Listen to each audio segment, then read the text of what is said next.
जय जगन्नाथ। आज तो रत्न भंडार खोलीगला।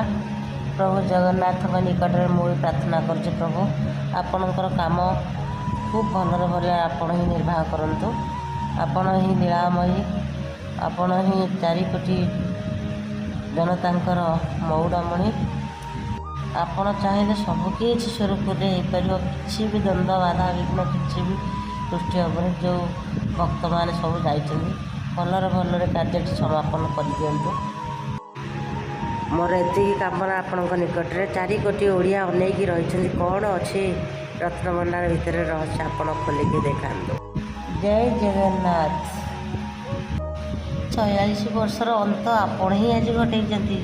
आपण कृपा नथिले आज संभव हो पारि न था। प्रभु आपणकर एते सुना गहना आबद्ध होगी पड़ी। आपण चाहिए ताकू प्रभु